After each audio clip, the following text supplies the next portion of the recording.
Hey guys, welcome to the show. Thanks so much for tuning in. Aaron, what's going on tonight, man? Oh man, I missed that. And we're live. Welcome to Earful of Dirt, the Major League Rugby podcast. Thank you for joining us. I'm Aaron Castro, live out of Arizona, joined by Victor in New York. We're missing Dan. I think I dropped him somewhere. I don't know. Liam Poach from NVU Linden in Vermont. Apparently it is the frozen tundra for him now. Josh, kicking it in Denver. Meanwhile, Corey Munson has finally reached the spring. Mild temps. He's in the control room. Hit him up in the comments and on Twitter at Earful of Dirt, so he can just give us live updates to your questions. So how's everyone's week been? Great. Watch some rugby this weekend. Imagine that. I just did a whole bunch of schoolwork because I'm approaching finals and I've run out of I'll do it tomorrows. Hey, bro, I know the pain. I know how it is, Liam. Yeah, nah, that's what everyone's been telling me, but still not giving me any less of an anxiety attack. Just like, what, 2 more weeks until school's over, or 3, I think? 2, 3, I don't know. I'm just kind of going with the flow at this point until they tell me I can leave. I don't know. There we go. Best Josh, nothing for you, man? No. Yeah. You took a haircut, by the way. It looks nice. Now to get self-aggrandizing, I competed in an Olympic triathlon yesterday, and Sebastian Keenley, the 2014 Kona champion, he was also in the same wave, except unlike him, I did not finish in under 2 hours. What was your time, Aaron? So world-class Kona winner who probably coasted the entire time.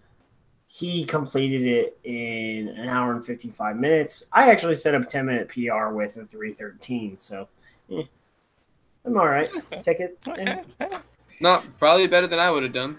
So Seriously, I would say the same thing for me. but, I'd probably still be running it. By now, it took you like a week. Has anybody seen Josh? I think we lost him in the ocean. Just sitting there all content like. so I can't go on. yeah, so it was a fun race. I guess it didn't go how I wanted it to. I bunked the swim again, except on this bonk, I improved by 3 minutes from the last one. I swam an extra 500 meters again. But that's what happens when you have to look at buoys and stuff while you're swimming.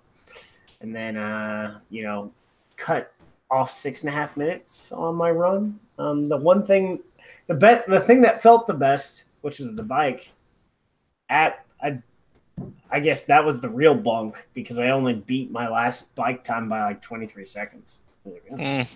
Whatever. So, for those new to the show, each Monday night, we're right here. We discuss news, rumors, Major League Rugby, United States Professional Rugby Union competition. It's a chance to discuss the issues, hear from the league and team leadership, and check in with our friends across the U.S. rugby season. And, whenever you want to give us a review, we read all 5 stars out, and sometimes we give away merch. Nick, I'm sorry. It'll be in the mail tomorrow. But this week, what do we got, Victor? So week 2 of Major League Rugby got underway, guys. And it started first with Austin Elite at Houston at a really high-scoring match. Then followed by Glendale at Seattle in a low-scoring game under wet conditions, typical Pacific Northwest. And then finally that ended with Utah Warriors at San Diego Legion in a very exciting match where neither team gave an inch. It was probably the most exciting match of the whole weekend, in my opinion, and we'll talk about it more in detail. And besides that, we're going to be talking about some last-minute player signings, some hot takes, some controversial calls, some questions, and more in the usual. So you'll see how that goes. So with all that said, guys, let us get started. So I guess this isn't the defense optional. It became the defense optional when the other game I was going to call the defense optional game ended up being like all defense in the second half. So, but Houston over Austin, and 88 points was scored in this game. I don't know if that's exciting or if that's disappointing. Kind of a combo of the both. Yeah, I enjoyed it anyway. It was really high scoring match. Definitely what we were looking for Major League Rugby, at least for me. I think so. Couple of things. Houston's defense did not improve, but their offense picked up. Sam Windsor had another great game. Sam, like, freaking 20 points, man. Mm-hmm. 20 points this weekend by him. 6 or 7 from the tee on conversions, a penalty, and a try. That's some pretty awesome work by him. But, Houston's tackling efficiency just wasn't there, man. It's not there in the way that it should be, especially when considering that you have people like, Alex Elkins, Osea Kalinasau, and Joshua Vithi. They're not small guys. They're not they're not guys who are unable to use their body weight and their physical stature to bring other runners down. But it's gotten to the point where they're having to commit so many people to bringing a single runner down. You're just going to leave those gaps open, and that's when you get absolutely burned. Which and shout outs. No, I was gonna say, guys, real quick. Shout outs to Alex Elkins for taking 3 players down in a tackle. That was. Oh yeah. That guy. It wasn't in a tackle. It was like clearing them out of the ruck, wasn't it? Yeah. Or something like that. He took 3 guys. It was a tackle. It was intense. But you look at it, and for Austin, definitely, obviously their defense isn't there, right? Because they give up more points than they did last week. For both teams, offenses have improved, and for both teams. If you just go by standard attack, I want to say both are still relying on too many periods of individual brilliance, if that makes sense. Like, so Joey Josefa, right? Yeah, from the Patriots Nation. One touch, one try. Henko Hamishais, whom is like gonna be an amazing player. This guy could end up with 75, 80 caps in his career. Maybe he might be. He could be a Centurion because he is young. Be the first U.S. Centurion. He has, he really doesn't have injury issues for the most part. He's only 21 years old, so if he plays with the way we're going right now when it comes to tests, he could be at 100 in 10 years. And it's definitely worth mentioning that he has that pedigree from his father, who was a Cap Springbok as well. That wasn't his dad isn't Cap Springbok. Was he not? No, he just has to avoid Ben Landry, and he's all good. So he's got like. I need to know who it is, but his dad wasn't a Cap Springbok, but his dad was a very accomplished amateur player in South Africa. Oh, right. No, that's right. Looking at my notes. But the last name Hammerscheis, there are several cousins and uncles who have been capped. So there's a lot of people in that bloodline, that are of Springbok pedigree. So this guy has had it from his father. This guy has had it from cousins, uncles. Like the stock he comes from is impressive, right? The big part for me is I wanted to see I guess the thing we saw with Houston over San Diego was their ability to pick themselves up and put the pedal to the metal, which they did. 50 points is 50 points, right? Yeah. Austin is still not putting it together. They're getting close, but they're still not putting it together. No, and it's kind of like you said, they're relying on individual moments of brilliance as opposed to like a full cohesive game plan. Like as I mentioned in my article just after the game, Houston, they seem to be committing a lot more people to that first level of defense as opposed to having any kind of support in the back. So once Austin got past that first level of defense, the Sabercats didn't really have a whole lot of support there to actually stop them. So like you just had those huge runs by people like Hammerstein that kind of, aided in the score being what it was. Exactly. And by the way, guys, the score was 50-38 for the listeners. Yeah. I completely forgot to mention that. And by the way, 13 tries were scored at this game. 13. And by the way, guys, Sione Fafankawihia could have been man of the match for the Elite, but let us not forget the contributions by fly half Timothy Guyiming, because that kid did some good things, especially that kick that he set up for Hanko to score. Beautiful. When it comes to fly halves, I thought from this match, as far as individual performances, the choice between Windsor and Guillemon were. Oh, come on, of course, Windsor. It was Windsor, but when for the weekend, it was clear, but they were far and away a cut above everyone else this weekend. Mm-hmm.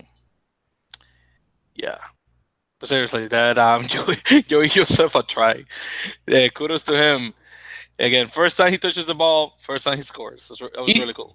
He's going to be a force to be reckoned with, especially inside the 22. That guy can bring some people on top of him on his way to the try zone.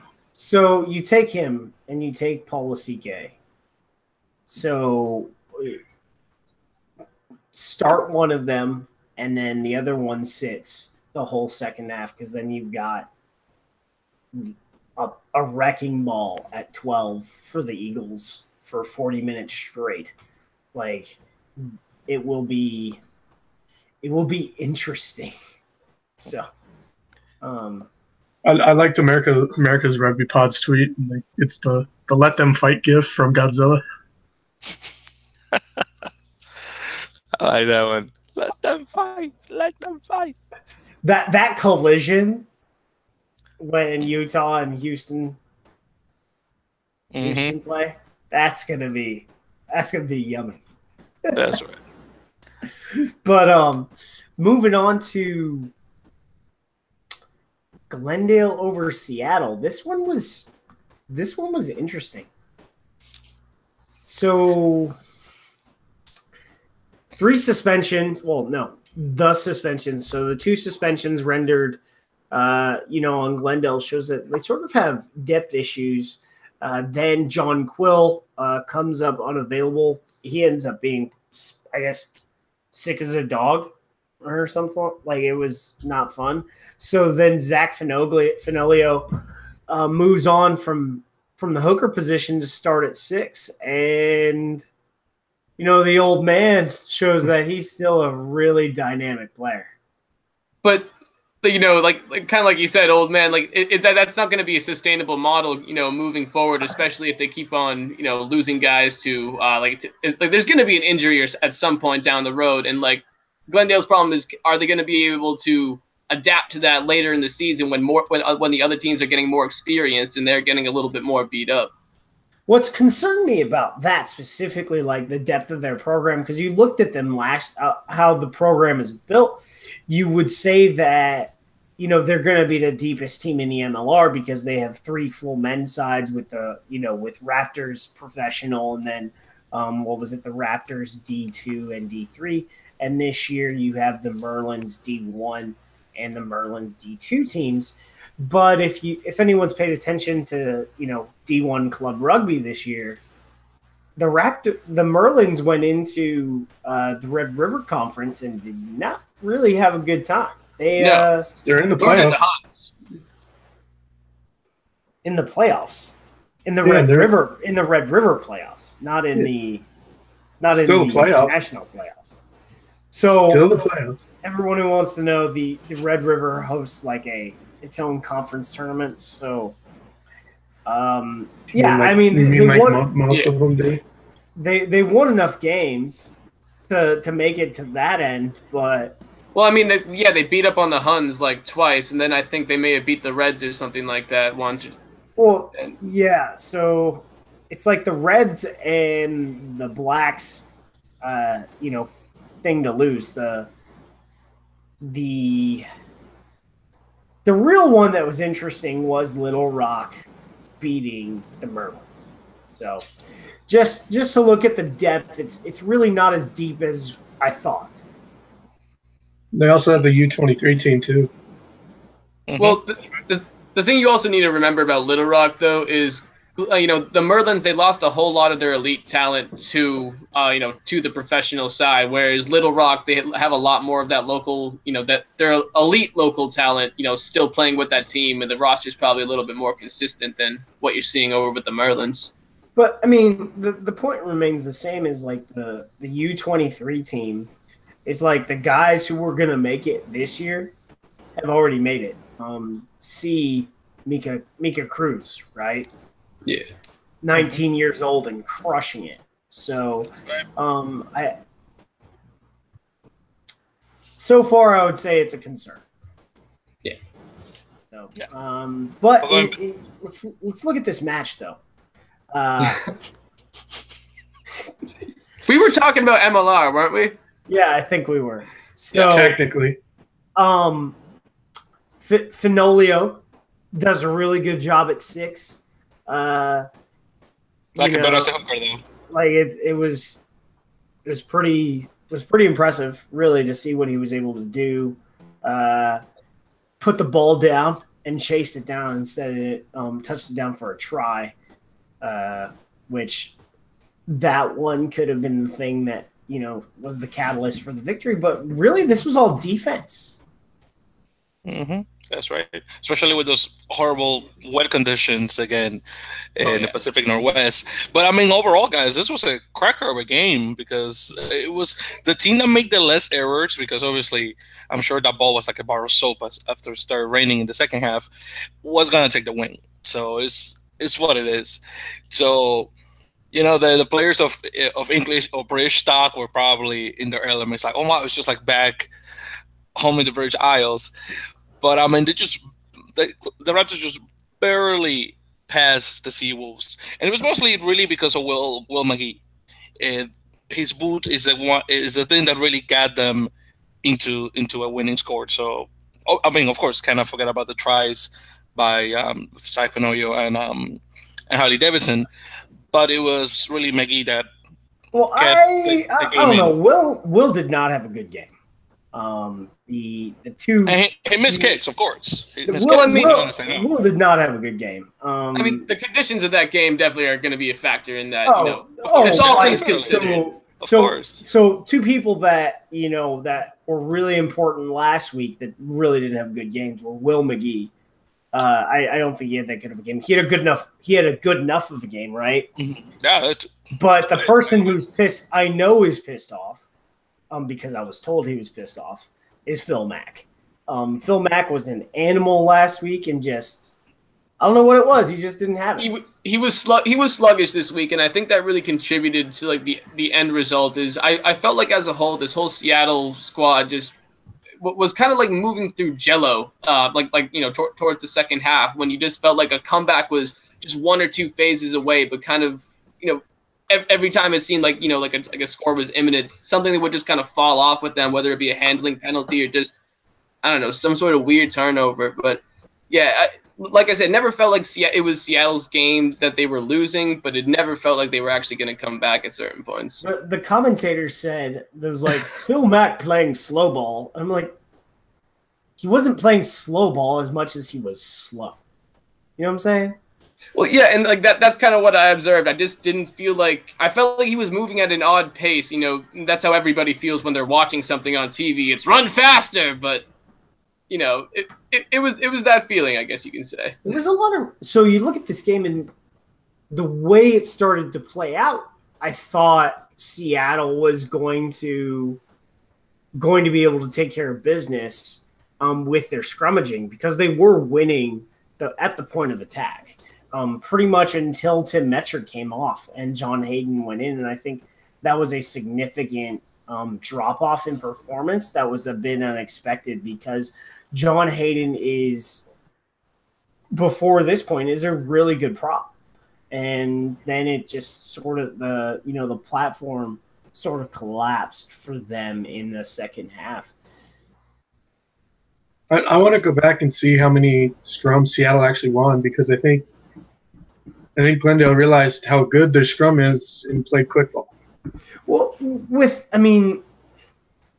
I looked at, like, watching the game. I don't remember Glendale losing a scrum, but they lost ground pretty much every scrum until Metcher came off, and I think that's also shows like the talent and coaching of the Raptors, that they know that they're not going to dominate the point of attack there, but they're still going to get the ball. You know what I'm saying? Like they know what they have to do to get the ball back to Davies so he can pass it out. At least, guess we can say there was no penalty try Fallen Kingdom movie. So at least we did that. God. But as far as I'm aware, penalties try is still in the lead for the Golden Boot, although Harley Davidson is right there. Seriously. Like try of the year, it's gotta be penalty try. Seriously. I'm gonna get my penalty try jersey, custom made. Yeah, seriously. We seriously have to consider that, guys, to put it in the shows a gift shop, just putting a penalty try the motion picture jersey. Like, we need to find who can design that for us. We really need this. Invictus 2 penalty try. Seriously. Looking at other individual performances, specifically for Glendale, looking at how they played, is Maximo Deacheval and Harley Davidson, which we've already mentioned. Well, people have said, hey, Harley Davidson's too small for this level. He's only a sevens guy. But I think he's shown that he is physical and he's got the pace and the footwork to evade and score, which he scored in this match. And now he just needs the hands. Yeah, there's that significant piece of his game that needs to get some work. Yeah, but I mean, if you saw the try that he scored against Seattle, he had a really good spatial awareness. He got the ball out on the outside, and he was kind of able to finagle himself right in there into the corner and actually put it down. So he's an intelligent rugby player. Oh yeah, and then one of the other guys that I really liked this weekend I liked a lot of the Seattle players, but Billy I fucked this up earlier.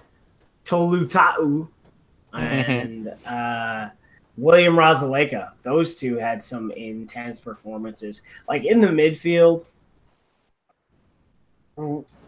Razaleka just said what was up. It was kind of funny to see that Chad London did not have a good time. Seriously. And let me ask you, does Billy's afro give him like superpowers or something? Because seriously, I wish I had his hair. That is, God dang it! That is like that brother's not getting no concussions because as soon as he's no, really, think about it. When his head slams into the ground, the afro just absorbs the blow.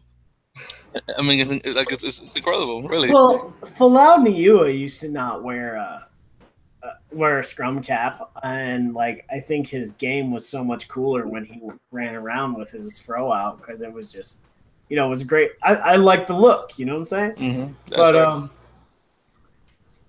right. As far as sevens were concerned, Billy earned his spot last week when he had to come in early instead of coming off the bench late, and then this week he just let it be known was just not going to be a fun time for the other guy. So, okay. So, shall we move to the third game? So this one, so this is where I thought defense wasn't going to exist, because San Diego defeats Utah 31-24. But we're going to talk about that. But San Diego went up 12-0, like that. And I was first 9 minutes. Seriously, yeah, first 9 minutes. And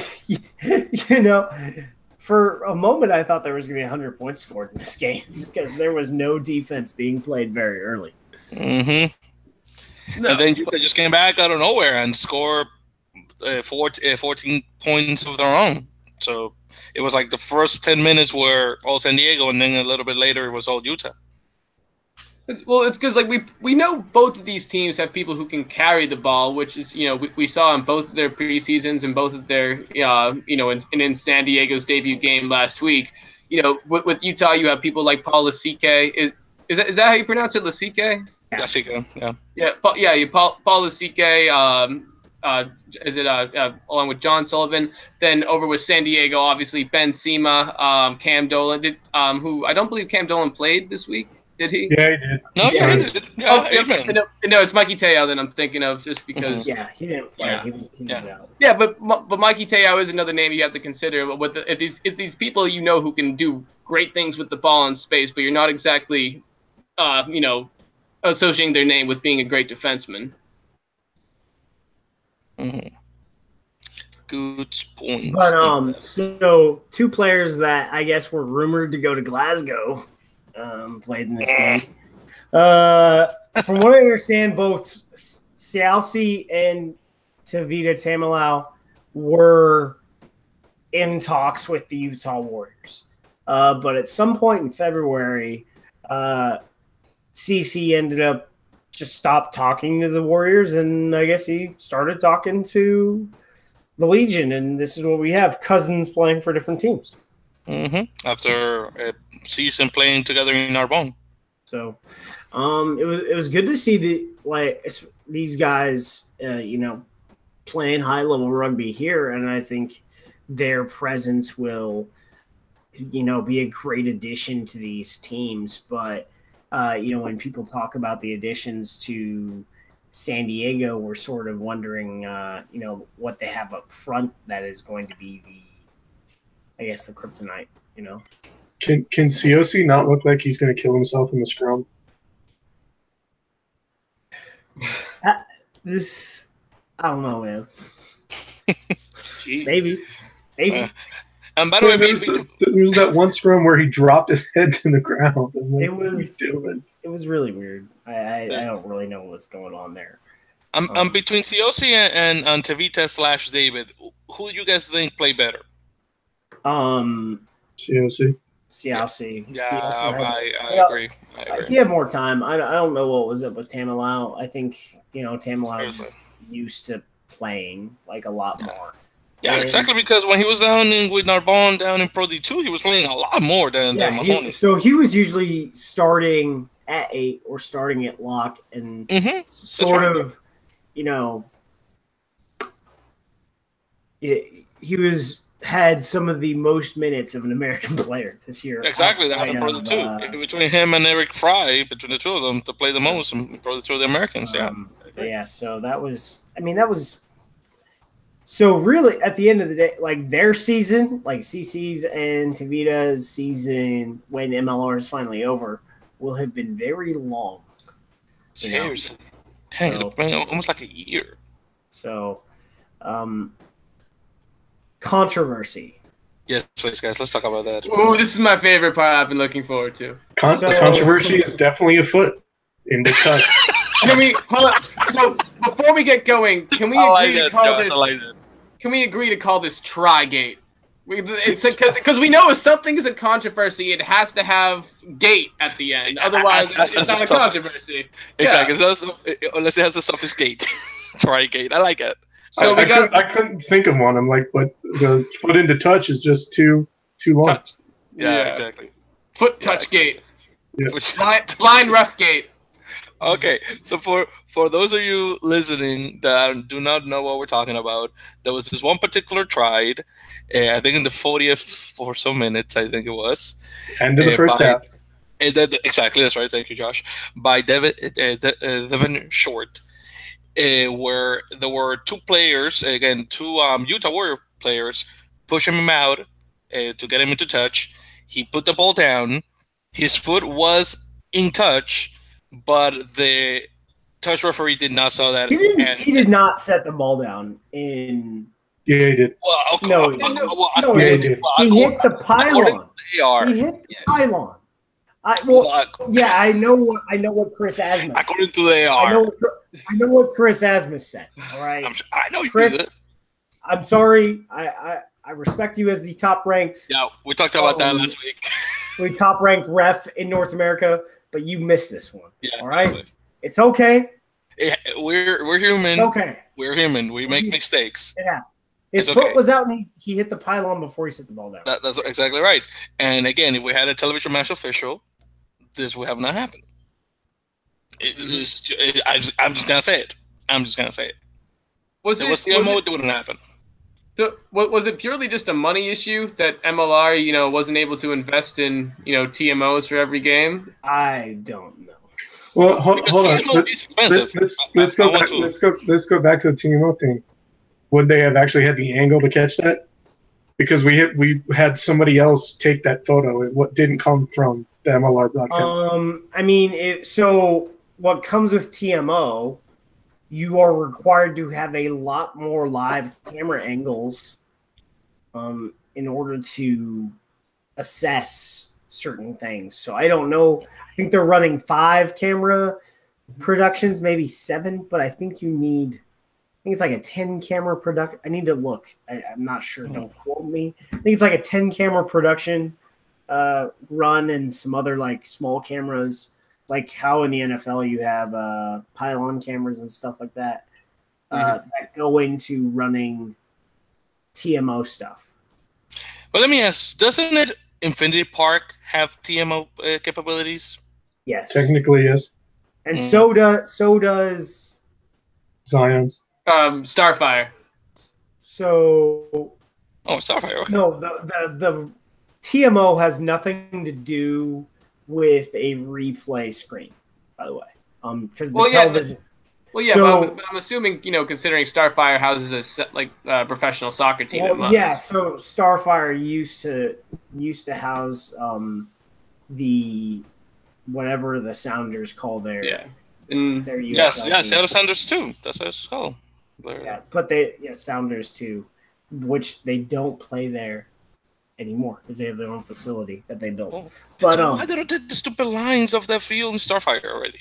Dude, I because they have like a developmental team that plays there. Okay, well, all the Sounders stuff moved to the new facility. But so there's a second team that plays there. Well, that makes sense. There's why you have to have those lines there. They can use green washable paint and then use white washable paint for the rugby lines. So there's a solution that they can come up with that would work. But as far TMO, it requires a 4th official that is only for TMO. From what I understand, we have the number of officials. We have 3 different TMO trained guys that could be sitting in the booth to do this. There is a definite cost basis that was adjudicated and said, "Hey, we're just gonna go." That's my guess. I don't know. I know it was going to be more. It cost money. Yeah. Okay. That would kind of agree with. Seriously.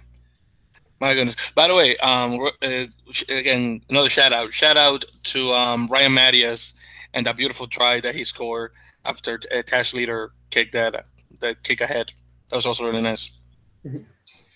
Just to make another point, on the whole, Tri-Gate, scenario, people can't forget that there was San Diego was playing with advantage at that point. So even if, the referee had made the correct call and he was called, and he was called back, there's still a fairly good chance that San Diego was going to be able to get over the try line with all the with the momentum that they had and the players that they had, especially.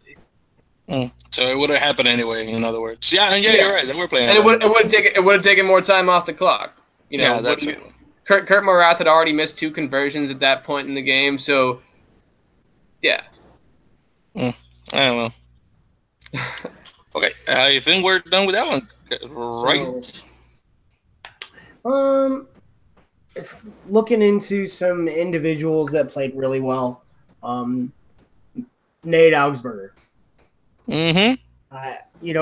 I've previously am a critic of like his style of play. Made it very clear on this podcast. But his style of play worked in this match.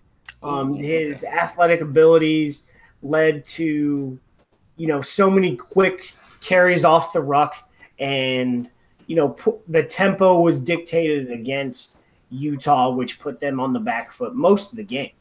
And he scored a try, as he often seems to do in almost every match that he plays. So, Aaron, has he redeemed himself in your eyes? At least in this match. Has he redeemed himself? Yes, yeah, he shouldn't have in your eyes.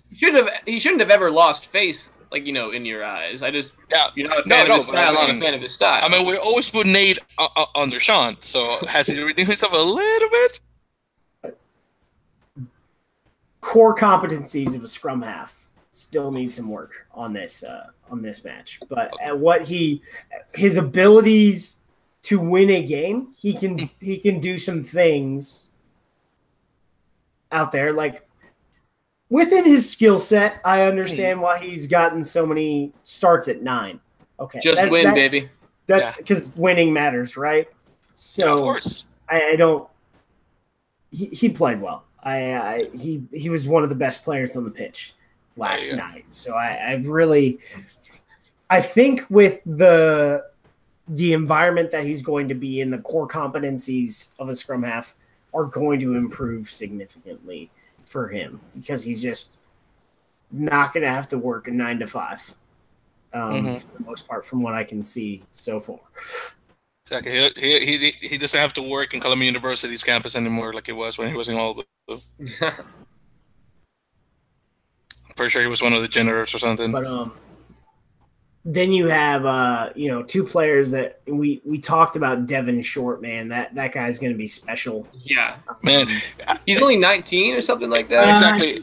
Let's talk about it now. Is he gonna make the U20s? Is he gonna make the U20s? Because I think he is. In this environment, yeah, I think he'll make the U20 team. Well, if there is a U20 team this summer. But, oh, come on, don't say that. USA Rugby and finances. Yeah, they not existing right now. Yeah, I guess. So, I think that, and then someone who was like one of the first outs on the MLR first 15 for me was Anthony Salabar. He was Salabar. Salad bar. Salad bar. Salad bar, salad bar. I just got that right now. Salad bar. That's funny. Salad bar. Good old salad bar. He had a really good game. As far as outside centers are concerned, I want to say that he is one of the most polished, straight out of college outside centers we have. Like, he's got a really good game. Canada, he was in UCal. Canada, he was in Cal. So that's a big one. And so I think that about wraps that one up. Beautiful. Unless there's any parting shots from Liam. Nope, I don't believe so. Awesome. Killed it in 40 minutes, guys. That was good. So we got our player of the week and the newcomer of the week. Player of the week is the hooker / occasional flanker from the Glendale Raptors, Zach Fenolio. And our newcomer of the week is Joey Uasefa from the Houston SaberCats. First touch, first try. So. And make sure to vote on that poll that we have on Twitter if you haven't done so already. But probably by the time you listen to this, it will be too late, but whatever. Yeah. So, game of the week. What do you guys got? Legion versus Warriors, guys. Hands down. Love the back and forth between those two teams. And I was actually not sure who was going to win. I thought actually it was going to end in a draw, and it didn't anyway, so that was cool. But yeah, it was awesome. I have to say the only thing that messed that up was Trigate, obviously. But again, Leon already mentioned that they had advantage anyway with proper score, so yeah, that's what it is. But yeah, again, Legion Warriors definitely. I think mine. Hey, by the way, how are you guys doing? Oh, hey, Corey. Sorry, didn't see you there. The puppet master has shown himself. Jump in here. Mine for this week was also Legion versus Warriors. I agree with Victor on this one. I mean, there was a lot to this game that was just a hot mess. It was very sloppy. But it also had one of my favorite plays of the weekend, one of my favorite tries, which was Duplessis tapping an erratic kick back to salad bar. And that's how ran it in for a try, and it was fantastic. I did a lot of cheering when that happened, even though I wasn't going for either team specifically. I just really enjoyed the play. So yeah, that was a lot of fun to watch. JP Duplessis has been doing really good since he came up with the Legion. I mean, this is a guy that started in Super Rugby like a year ago. So Peters Academy, I think you said, right? I'm sort of Stormers. Oh, Stormers Academy, excuse me. Stormers guy. So I'm not really, wouldn't say I'm impressed because I'm expecting a lot more based on his pedigree. Last week I thought he played really well. He was one of the bright spots for a really bad game by the Legion. I do have to ask. There is the first thing when you Google him is the article that says he played Super Rugby, but at the top there's two other guys that were also happen to be in there that also happen to play, or at least part of the academy system.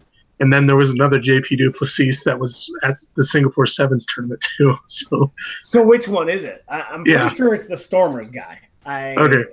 Pretty sure it's that guy. Obviously, Duplessis is a very common Afrikaans last name. So, I want to go.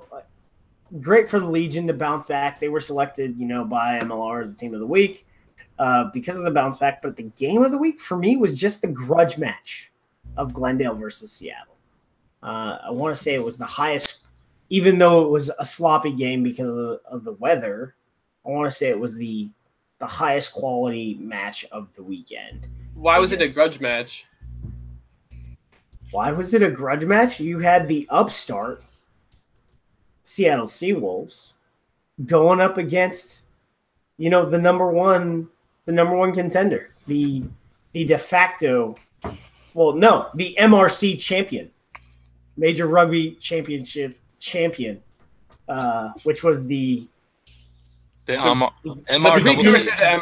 yeah, the guinea pig before MLR, right? So. Yeah. It was a grudge match. They just went after it in the scrum. It was very physical with the back line and how they fought. And then, it took precision for Glendale to do what they needed to do based on how effective up front the Seattle guys were. And then that defense was real, like how they played for both sides, because this could have at certain times Sean Davies just ran that attack for Glendale very efficiently. They play out of that 1-3-3-1 at a very fast tempo, and then all of a sudden it would get stopped by Seattle. So I thought it was the highest quality match of the weekend, and you're sort of seeing, I think, things settle out towards the top. I don't know what the bottom is going to look like at all. But moving on to Josh, did you say? What did you think? I had Glendale and Seattle too. It wasn't the highest scoring, but it probably was the best match, especially considering the conditions that they worked as hard as they could given the circumstances, and it just felt like good old-fashioned rugby. So I've got a question for you guys real quick before we move on. If Seattle was not able to stop Glendale at home, Is there anybody who's going to stop Glendale this year? Houston. Yes. Nola. Nola's gonna. Yeah, Nola's gonna be the first one to beat them. So I think yes, but I was having another conversation today. Like, how will certain teams fare with the Regulation 9 window? That's a good question. So Houston will be great because I don't have that many Eagles anyway. Houston actually has a lot of Eagles. They just haven't been active in a while. Mm-hmm. Yeah, well, yeah. So, I mean, but I think, Coach Gold, interviewing him, I guess, midday on Thursday. It's not midday in South Africa, but I think Coach Gold is going to have his own flavor when he picks the training squad for June, and it's going to look different. I don't think there's going to be like 9 call-ups out of San Diego, if that makes any sense. I think they're watching a lot of film, and they're going to spread some wealth because the reality is players fit better in different systems, and we don't need all of our players coming from 2 teams, if that makes any sense. So, Liam, what was your favorite match of the week? My match of the week would have to definitely go to the San Diego Legion Utah game. It was probably a close second to the Glendale Seattle game, but I just felt like the Glendale Seattle game was, no pun intended, kind of stuck in the mud at a few points. It was a lot more kind of ground and pound out in the middle of the field, whereas I kind of liked the the try after try, atmosphere of the Utah game, and plus that whole controversy that came after it just made it all the better. So yeah, I would have to give it to the San Diego versus Utah. Awesome. And going on with the round 2 predictions review, everyone. Let's do it. So this is what I ate crow.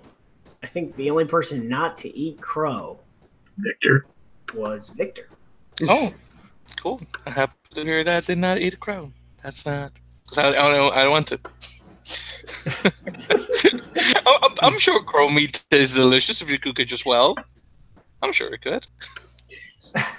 All right, and tune in on Wednesday for Cooking with Crow with Jon Snow, a special guest. There we go. He doesn't do anything, apparently. And then our guest from last week, and now Dan's replacement, Liam, also did not eat crow. I have yet to taste it, and I do not want to. Although I am living in Vermont, that is, I think, a pretty common dish up here with some of the common folk. Yeah, it's probably really gamey, that crow meat. I'm sure. I'm sure you have to get used to it. Yeah, that and Raven. So I gotta say, my original call on Glendale was Josh and mine. We were like we split down the middle, right? So the Glendale won, by 4. I had them winning by 5, and Josh, you had them winning by 3. Not bad. I thought it was going to be last second penalty kick. Pretty sure this is the second week in a row that Josh has gotten lucky in some way, shape, or form with the predictions. Didn't you have Nola beating Houston as well? Yeah, I said by 2. Ended up being 11. Yeah, something like that. So, the best of everyone, I think, was Dan. He hit it right on the nose with the San Diego Utah game. Exactly 7 points. Yeah, but he had Seattle by 6.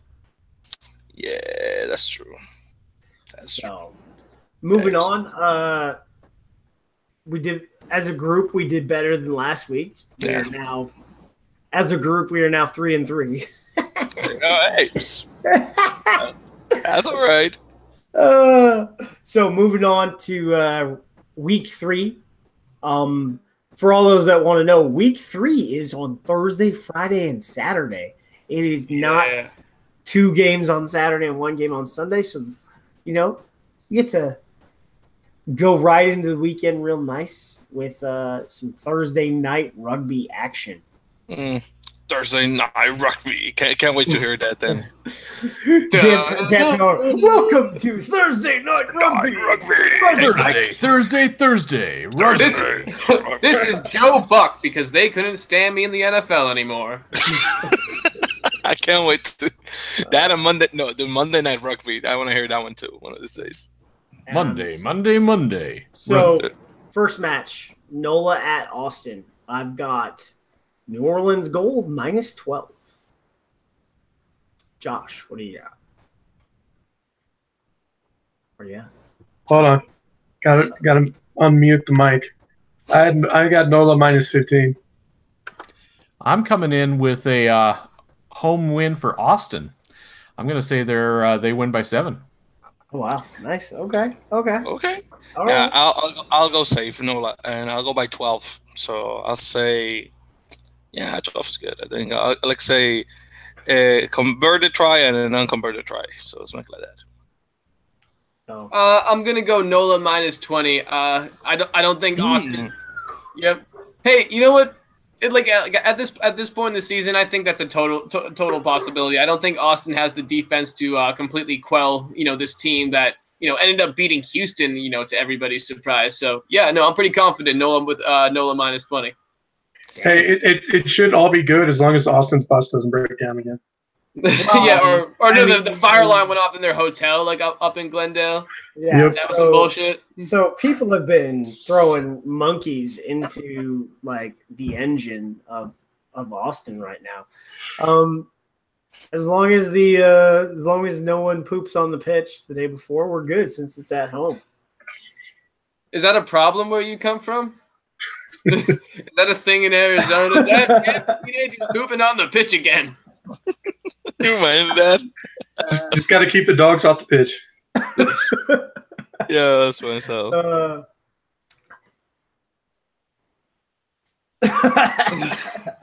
I don't know about that, but Houston at San Diego on Friday. I think I was originally going to go to this match before the TV schedule got shifted. So it was going to be on Saturday, but I've got Houston -10. I got Houston -12. San Diego -3. Oof. Defending the fortress, eh? Corey against the tide every time. Yeah, I'm just contrarian this time around. Isn't it more of a beach castle? The sand castle. Corey's just craving that "ha fuck you, told you so" moment for next week. Yep. Oh, dude, can't wait for that. I got Houston by 14, so two converted tries. I got Houston -5. I think Houston breaks a late game tie at the last minute to win. Okay, then let's see how that goes. And then moving to the last game of the week, Glendale at Utah. This is going to be interesting because I really want to see what that back line of Utah can do against the back line of Glendale. Not really Bryce, because Bryce hits like a brick, but everyone else, how they feel the next day.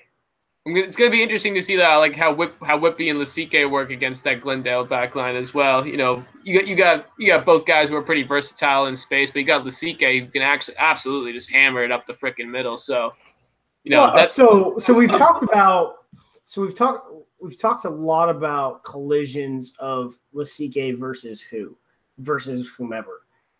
The collision of Campbell and Lasike that's going to be interesting. Mm-hmm. Because they're both of the relative same style. They're both just wrecking balls in the midfield. Yeah, they're pretty much flankers, butting as centers. I see them more, not like what they're doing now. They're putting fly halves at center at 12 mostly. Do you know what matchup I'm looking forward to? Harley Davidson and Fetu Vanicola. Oh, wheels on wheels. That's nice. Definitely. So with this, I went Glendale -23. Wow. Dang it. Okay. What was the score of the preseason? What was the score of the preseason match? Like 40-19 or something like that. Yeah, it was ugly. I went minus 20. Glendale. I went minus 20 for Glendale as well. I will Glendale, but I went for team just to give Utah the benefit of the doubt. I'm gonna have to go, with the median on this one. I'm gonna go Glendale minus 20. Just for the obvious reasons. And just as a quick reminder, I'll post these onto our website probably Thursday or Friday before the. Well, see, this is the Friday. No, this is the Saturday match. So yeah, this will be up Thursday or Friday. Thursday, so we can get all three of them in. That's right. So on earfulofdirt.com. Final match pick: Seattle versus Bye. Bye. Bye. I'll just say bye too. I mean, the only way the bye week actually wins is if somebody gets like hurt in a training accident or gets a DUI. That's the only way that the bye week ever actually wins. Which yeah. Hey, the Raiders always manage to lose the bye week though. So I am picking Seattle over Bye. And then let me just go back to the Campbell and the CK for a second. Campbell is 6'2", 235. The CK is 6'1", 250. Ooh, that's a big boy. I mean, that's a lot of fucking meat in not that tall of a frame, all things considered, with rugby. My goodness. That's gonna be new hotness. So moving on to player signings, what do we got, Josh? This week we got 1, 2, 3, 4, 5 of them. Marcus Walsh came from Rooney to Austin.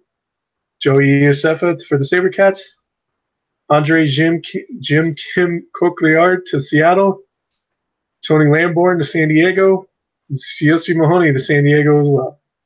So I haven't asked the question. Maybe I should ask the question. But does everyone else think that Tony Lamborn is on a short contract? Yes. Yeah, I would think so, because after this, it's definitely going back to Hawke's Bay. Definitely. Because, I mean, think about it. It's play like 3 games in the MLR. Then you have June, like, Reg 9 window. And then Mitre 10 picks up in July. That's right. So when does the Mitre 10 season end? I'll tell you now. In October. Yeah, in October, November. I want to So say. it's August, October, November? Just about, yeah. I think it's the beginning of August because he somehow registered with Chicago Lions or beginning of October, not August. He somehow registered with Chicago Lions when he took that red card. And, somehow. Well, hey, we all know it's the SBW. Yeah, it's the SBW loophole. See, it's the SBW law. So, okay, so I'm on the Mitre 10 website, so it starts on August 16. When does it and it ends in October? I'll tell you right now if I manage to find it. Let me see. It ends on the final is October 27. So yes. Yeah. So I think it's if he does he play any other rugby? I'm sorry, I'm not as familiar. I mean, so he had previously been in the Hurricane system. He was on the dual contract at one point. So he was with the Hurricanes. A lot of these guys are on like dual contracts. So in theory, since he's still with Hawke's Bay, he could get. Well, I'm just thinking that if the Mitre 10 is the only rugby he's playing, this is to get him into shape for the June camp, so he doesn't come in out of shape. Yeah, exactly. I mean, I think he took the contract because he wasn't going to be called up to the Hurricanes. So, moving on to hot takes by Liam. Hot takes.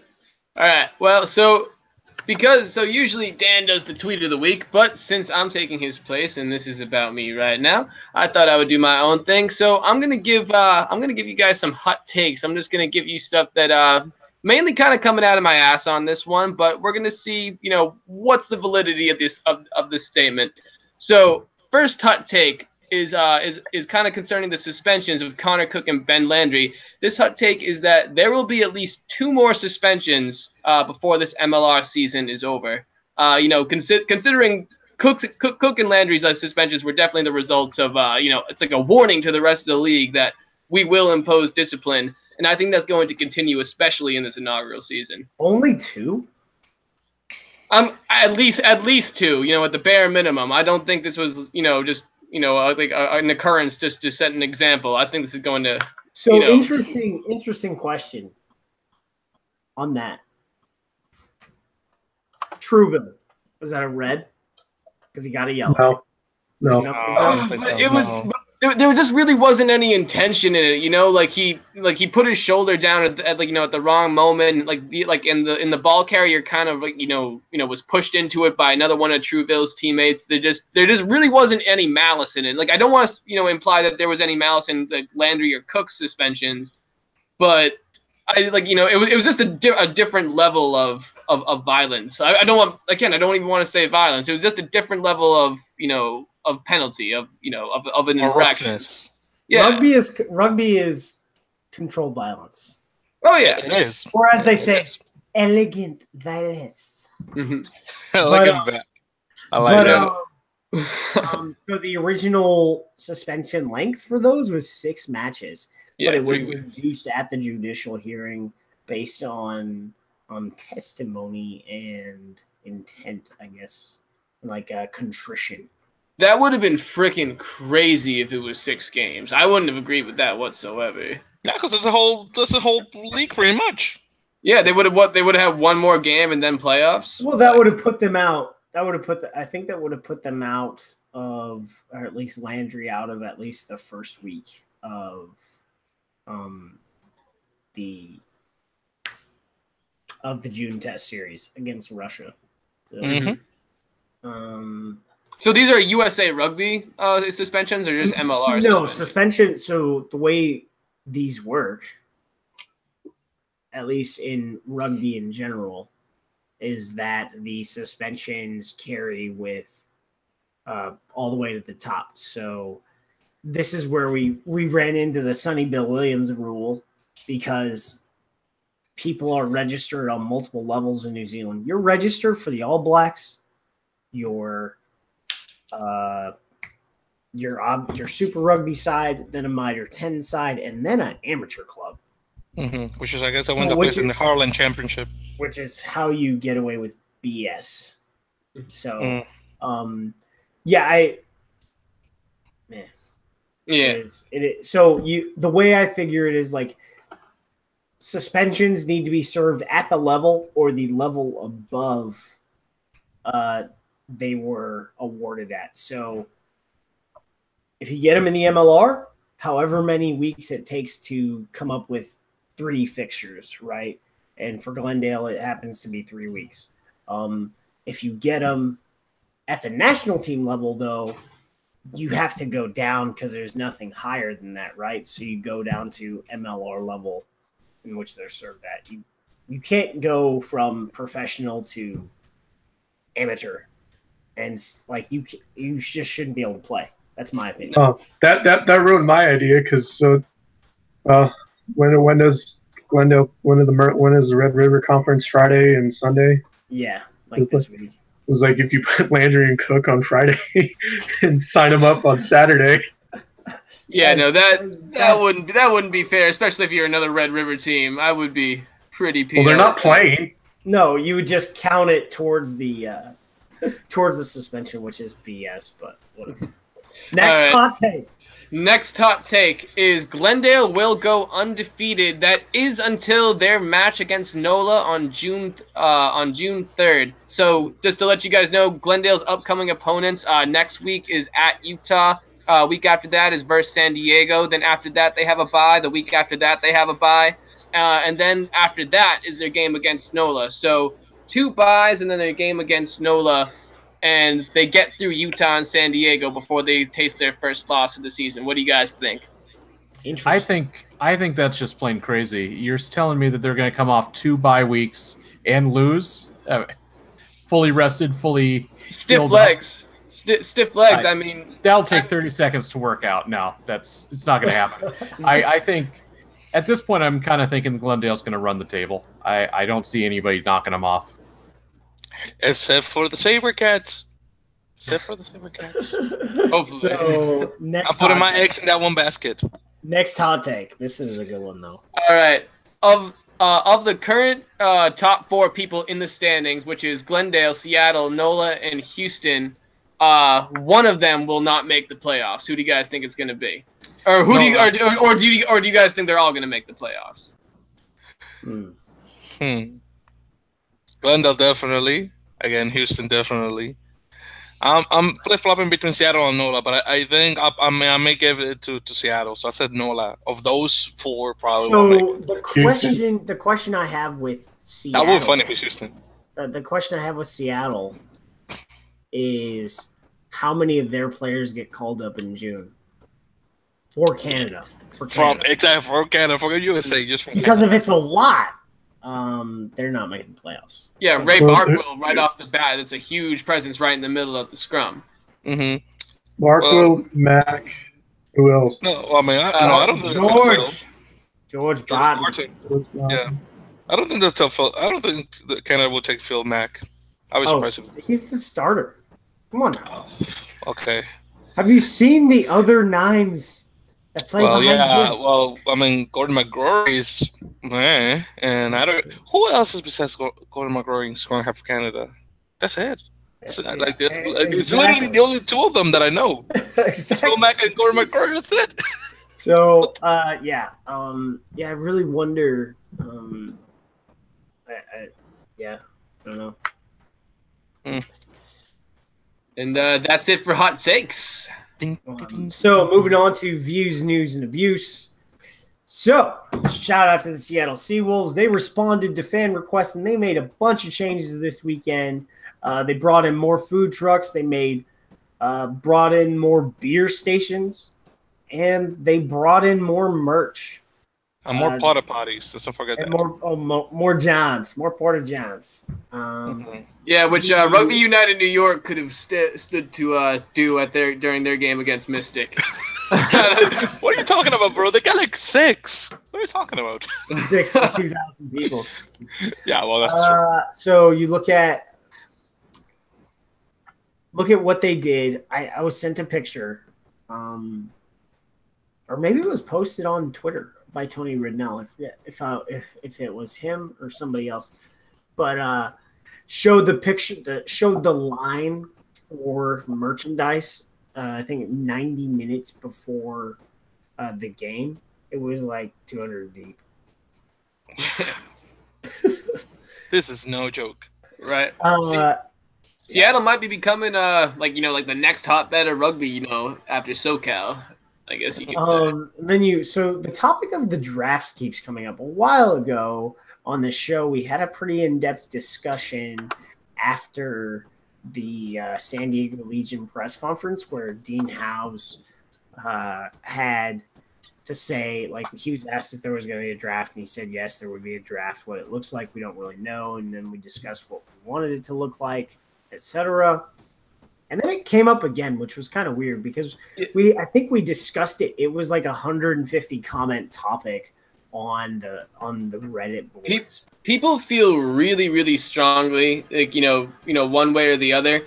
And Aaron, I think, me and you were even conversing on Reddit that I think there is a middle ground. Like, you could have something like a college combine in which, or regional combines for the MLR in which every team sends scouts and representatives to kind of, take a look at college students and stuff like that. Like, we discussed the option of maybe just like a 1 or 2 round draft that, collegiate athletes who want to declare themselves eligible, for the draft have a chance at making a higher salary, if they choose to go that route. Yeah, but I think so.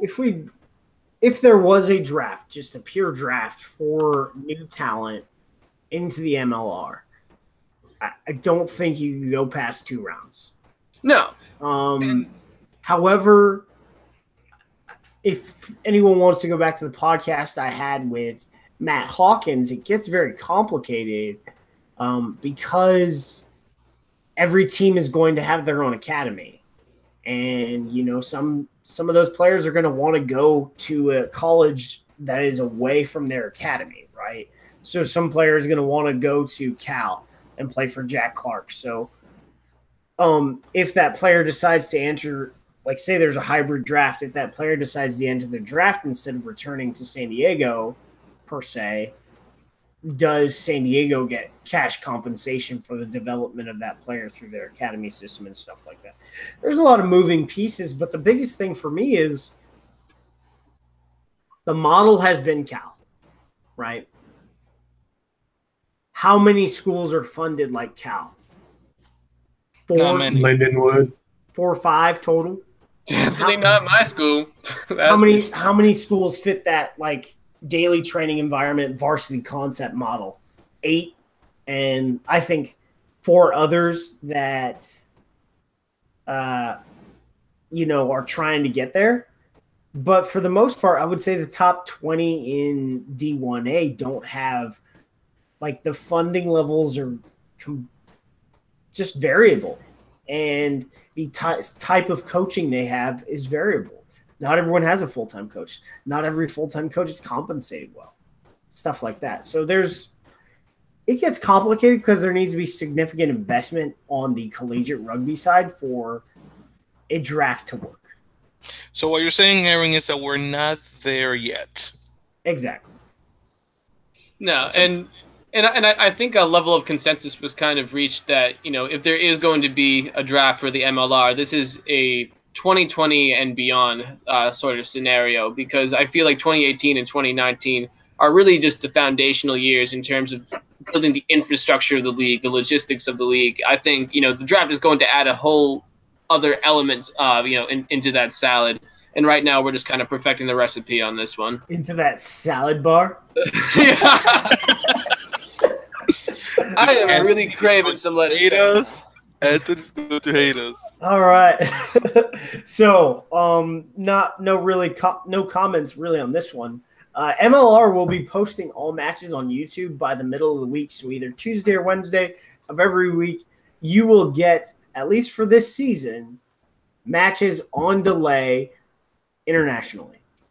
Forget about Tuesday and Wednesday. They just posted a game today, actually. You're kidding me. Really? Who? Yeah, I am. Nah, I'm kidding you. You dick. Fucking A. Shut up. I thought I was going to have a good rest of the night. I was going to That's probably cool. So, I was kidding, guys. MLR jerseys advertised in the United Kingdom's The Rugby paper by Pro Rugby Direct. Front page, Sunday morning, massive ad. Pretty dope. That's Right awesome. there in the bottom. Yeah, that is awesome. I agree. The only thing that sucks, though, is I don't know, you guys all have MLR merchandise. The shipping from the MLR website is really, really expensive. Really? I mean, at least up to Vermont. Like, I wanted to order the hat, and the shipping cost was like $10. Maybe it's coming from the X-Blades factory. Yeah, in Australia. I was just saying, it's probably customs. Yeah, as far as customs. So, questions from Bob. We cut it short last week, but we got some time today. What'd you say, Liam? Questions from Bab. Bab. I don't know. You're from Iowa. Hold on, I wait. a lot of sheep. Yeah. Wait, do we need to switch it to questions from pigeons?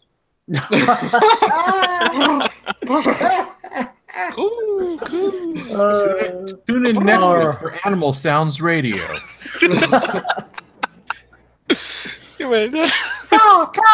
All right.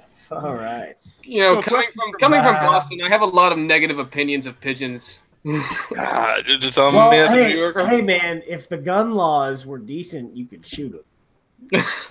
Hey, I live in Vermont, man. That is the holy land of gun laws. So, all right. If you want to know why we're talking about pigeons, just go to twitter.com/earfulofdirt, and there may be a visual representation of this discussion. So. It's also up on the Reddit, up on RMLR Rugby. Yep, absolutely. All right, questions from Bob. So first up, we got LL Rugby 1. what city that's not mentioned on the short list for expansion would you see MLR going into? Atlanta. So the short list was DC, Boston, Chicago, Kansas City. I think was the short list for Dallas, Ontario. Well, Dallas and Ontario are essentially remove Dallas from my mouth because that is coming up. Ontario, I think, is a go, but I think the issue with Ontario is the league. The league seems to want both Ontario and Vancouver. They want 2 Canadian teams at the same time. So, I mean, if Vancouver's good, if they're both good, get them both in, and we're good to go. And then we can have as many Canadians in the United States and as many Americans in Canada, because there will be like no cross-border limit. So that'll be cool. That's right. So that beyond the short list, then. So what cities? So I think Phoenix, because I live here, but because of the support structures around the area when it comes to feeding players. Salty Thompson, the wizard that runs EIRA, is from Tempe. He, was the high school All-American coach for a long time. I don't know if he'll be asked back because I think they're wanting to do it on a volunteer basis next year. And, you've got a great academy coach right there. And then you've got 3 D1A programs off I-10, and 2 of them are very, very good in Arizona and GCU. So you've got fertile recruiting ground when it comes to the product that they build here in Arizona when it comes to high school kids. So you look at Dylan Owdsley, Brett Thompson came from Arizona Rugby. So, and they could share for first couple of years. They could share with the Phoenix Rising. Yeah, I mean the pop-up stadium's right there, good to go. It'll be pretty dope. Yeah, but I agree with Josh when it comes to Atlanta. Definitely agree with that one. Oh, another one that we can't really forget about though is from Pro Rugby is Obetz, Ohio, especially when you can. Well, hold on. Maybe not Obetz, Ohio, specifically. However, you have to consider that Youngstown has a pretty decent rugby program, and out there in the Ohio River Valley, they actually do like the rugby a decent amount. I think you might want to have something that appeals to that Midwestern market out there that might bring that region into the fold. So we go into, I guess, Boston is showing, Liam. The Ohio area, which has a lot of clubs, by the way. Indiana somewhere, or Believe Land. Cleveland. Believe it or not, I actually have a Brian Hoyer jersey in my bedroom from when he was on Cleveland competing with Johnny Manziel. Where's Lance Stevenson with the blowing in LeBron's ear gift when he needed? I think we got nothing for that one, Josh. Sorry, man. Yeah. That's right. Crickets. All right. Next question. Next question. Samo3 wants to know, are the Dallas Griffins in for next year? Yes, it's done. There's I've had it from my sources, and then Pete Steinberg said it on the air, so I'm pretty sure that makes it a done deal. Anybody else got anything on that one? No, I think it's kind of like Aaron said. It's a pretty done deal. We know that we know that there was going to be 10, at least, or at the very least 10 teams in 2019, and now we kind of know 2 of them. So it's all down to whether Ontario is that 10th, or even Vancouver or Boston. All right. Last question of the night comes from Bree Guy 28. Are we going to see any international matches after the regular season? So I'm guessing this would be a team traveling international or welcoming an international match here. I'm not sure. I could see I could see the SaberCats doing that, especially considering they were, they hosted the OMBAC Ravens. They hosted Uruguay, and as well they have Old Mission Beach Athletic Club Ravens. Huh? Yeah, UBC Old Boys. UBC Old Boys. Yeah, UBC Old Boys or whatever, man. But we also know Fitzpatrick is an Ulster guy. There's a couple other Ulster guys on the SaberCats. So, yeah, I could totally see the SaberCats being a team that could travel over to the motherland and play a game there. What was it? Kennedy has talked a lot about Ireland. He's also talked about France. The Dean Howes and Nick Benson met with LNR officials back in January. So we might see a match between MLR and Pro D2. I don't know. My biggest thing was off season. Hey, send them to Italy so they might actually win a game. Aaron, remember when I brought up Mexico and you were like, "That's not going to happen"? What? Like a team? Yeah, like playing the Mexican national team. Well, I think the Mexican national team would get run into the ground. Grant says he's working on Houston and Austin. Nice. That would be dope, actually. So you say so what you're saying, Josh, is that Austin and Houston may play the Mexican national team? That's what Grant says. Okay. I just, last year the USA South Panthers won the RAN championships, right? Mm-hmm. They beat a team that is now in the America's Rugby Challenge, which is Guyana, I think.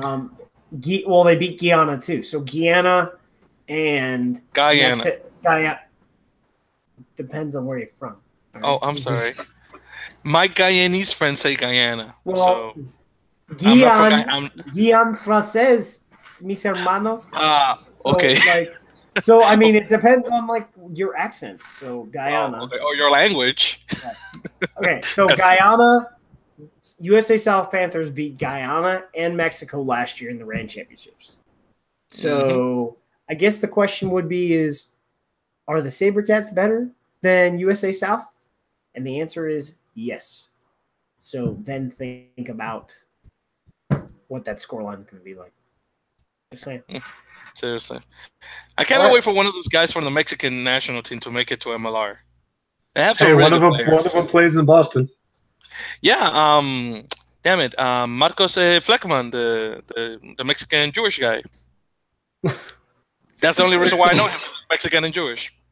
There's actually been I can't remember where the story was recently, but maybe up on our thread, we were up on our Reddit. We were talking about the number of Tier 3 nations that have been sending players up to MLR, and how, as a Tier 2 nation, we send players up to Tier 1. As a Tier 3 nations, they're sending up to Tier 2. And so it is an interesting pathway, and I think it's fantastic just for growing the game internationally and domestically to have that pipeline going. So, yeah, good on MLR for being welcoming to those players. So, let's get out of here, Victor. Take us home.